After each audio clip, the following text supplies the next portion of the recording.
Alright, welcome LEGO fans to another Middle Earth special here on BilboBrick09's channel.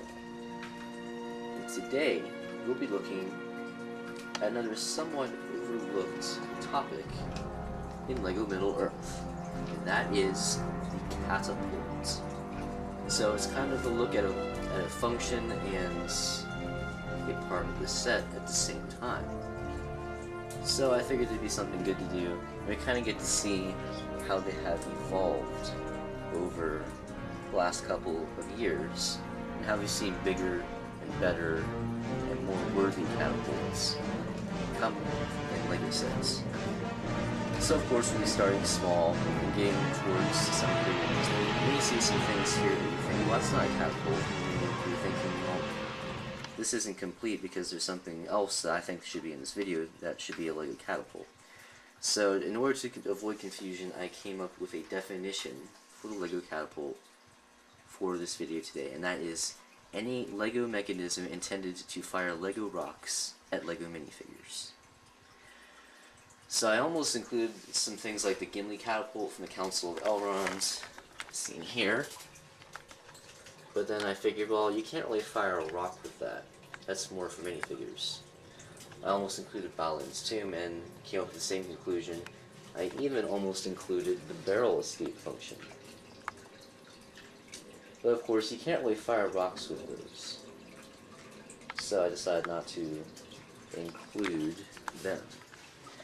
And then there are some repeats that are exactly the same or extremely similar that I did not include also. So anyway, let's go ahead and get started, and we'll start with the swivel catapults. Now the swivel catapult is the most common catapult that we see, so I will go ahead and put it on a plate so you can see how it works.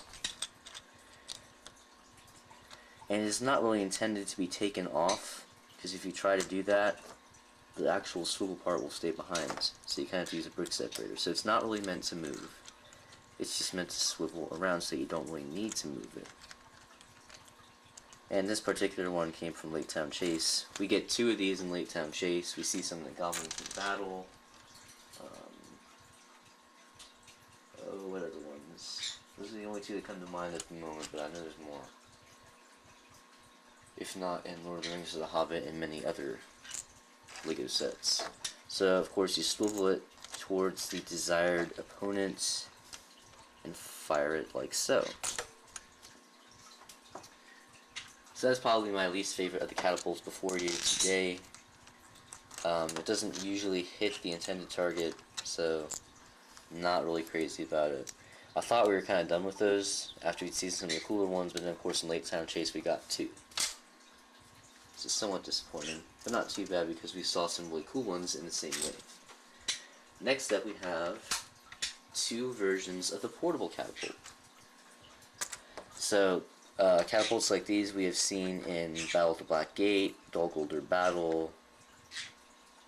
Once again, those are the only two that come to mind, but I know there's more. So this one you can also swivel, but it is usually put on jumper plates so you can easily move it towards a different location.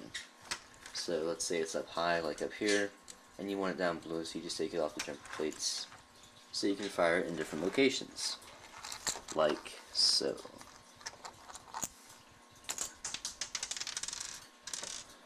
Now I saw a different version of the portable catapult on jumper plates in at the Battle of Helm's Deep and the Uruk-Hai army sets. Once again, they were on jumper plates, so you can move them to different locations. Now this one does not swivel, so I don't know how you guys are going to feel about that, but it still fires rocks, and it's still portable. So in my opinion, it is superior to the non-portable swivel catapult. Next up, this is from the Polybag Lake Town Guard, and this one is on wheels, so you can move it around a little bit, although you cannot swivel it, and it's not really meant to be taken off of this. So as you can see, there's pluses and minuses to all these catapults so far, but we'll get to some better ones that don't have too many flaws.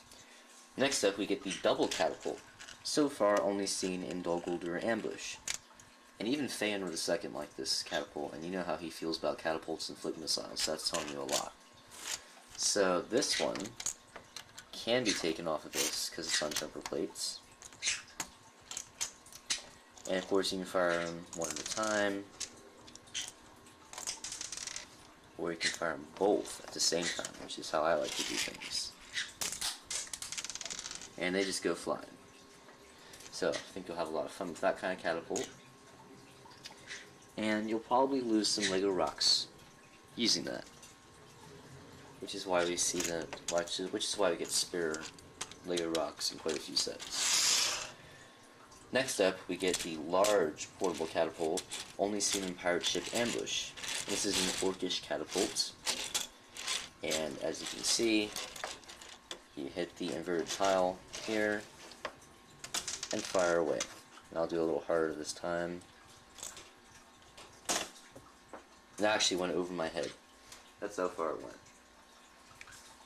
And then I find that if you take this piece off, as you will see, its movement is not restricted at all now, and it'll go even farther.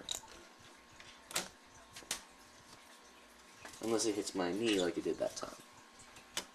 So there's a little tip on that. And it's on wheels, so you can move it easily. And there's no stickers, unfortunately. Right there and right there. Second to last one is only seen in Attack of the Wargs, and you can either fire rocks or minifigures with this one. And I just lost the rock that was in there, but I got plenty more, so I'll just borrow one from the double catapult here. So it's kind of big for a rock, but you can still use it, and it's shown on the back of the box, I believe, and it's also shown in the designer video, I know. And then you just fire away.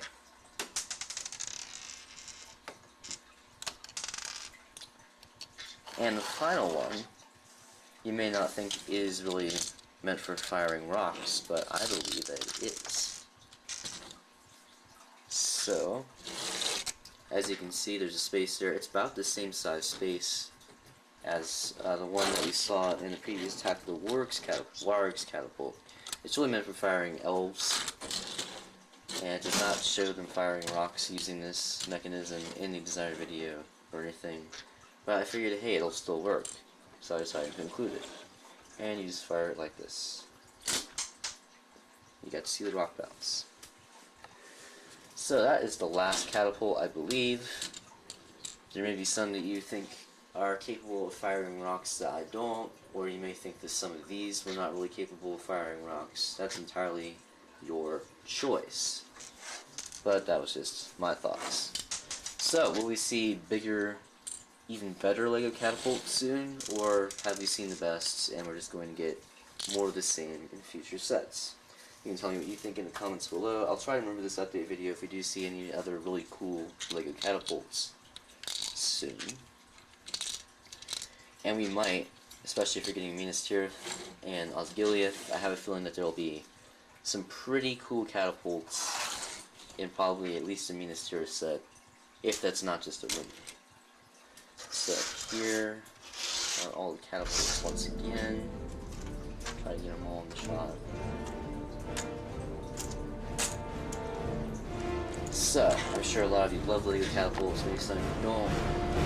Maybe some of you think flick missiles are better, but I prefer catapults. So, thanks for tuning into this middle Earth special. Please remind me to update this if it is an older video and is in need of an update, and I'll try to remember to do so. Check out some more Middle Earth specials. I just uploaded one about maps, parchments, and books. We've had some previous ones about creatures, places. Got an upcoming one about vehicles. And there's some more I forget. We're also going to see if entries on the top 10 favorite functions and top 10 favorite minifigures from the Lord of the Rings and Hobbit waves. So if you have some thoughts about those, please tell me in the comments below. And we will see you next time.